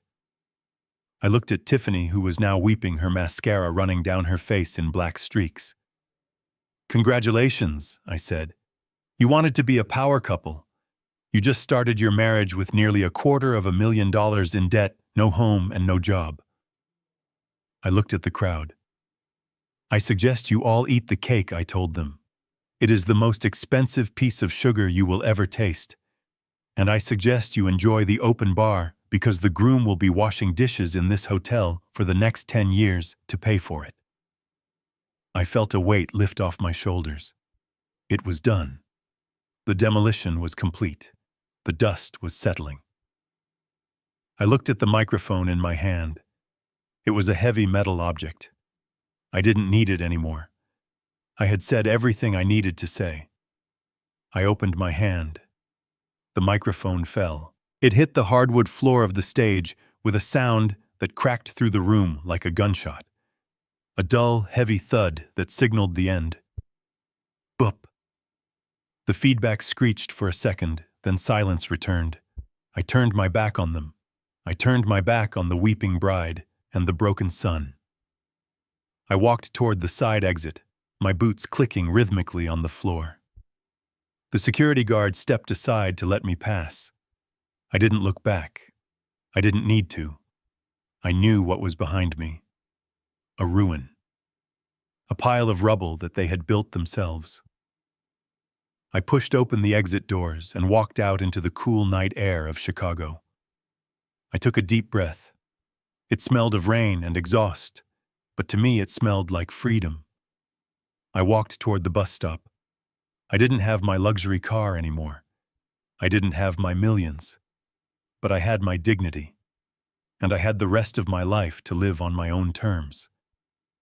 As I waited for the bus, I pulled the envelope of cash from my pocket. $500. It wasn't much. But it was enough for a ticket to Florida. Leonard was meeting me there with the RV. The fish were biting. The sun was warm. And I was finally, truly free. I did not stay to watch the handcuffs go on, but I heard the sirens. As I stood at the bus stop across the street from the Palmer House Hilton, the night air of Chicago was split by the wail of emergency vehicles. Blue and red lights bounced off the wet pavement, painting the city in the colors of a crime scene. I learned later from the newspapers what happened after I dropped that microphone. Apparently, The orchid vendor and the caterer were not the only ones Jason and Tiffany owed money to. When the live stream went viral, revealing their fraud to the world, a group of rather unsavory loan sharks who had been funding Tiffany's gambling habits decided to show up to collect their debt in person. The brawl that ensued destroyed the rest of the ice sculpture and sent 3 people to the hospital. My son and his wife were arrested not just for the disturbance, but for the bank fraud I had exposed. The wedding of the century ended with mugshots instead of portraits. I sat on the bus watching the city skyline fade into the distance. I felt a strange sensation in my chest. It wasn't happiness. You can never be happy about the destruction of your own child, no matter how much they deserve it. It was relief. It was the feeling of setting down a heavy pack after hiking up a mountain for 30 years. I had carried Jason for too long. I had carried his excuses, his failures, and his greed. Now he was carrying his own weight and the weight of the chains he had forged. 12 months have passed since that night. The seasons changed, and so did my life. I traded the gray concrete of Chicago for the turquoise waters of the Florida Keys. I live simply now.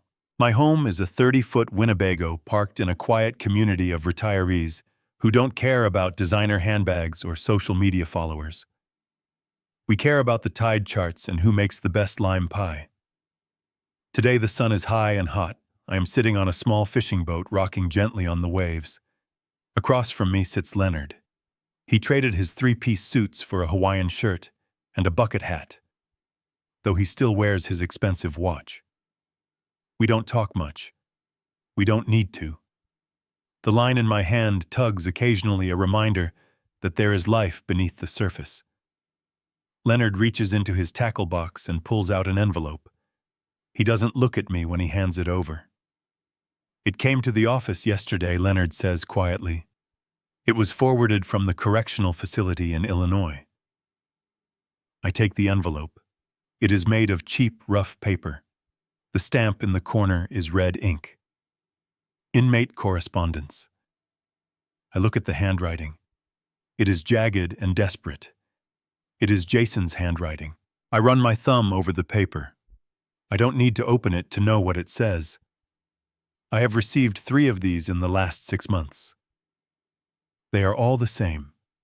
He starts with an apology, a hollow sorry, that sounds more like a regret for getting caught than remorse for what he did. Then comes the blame.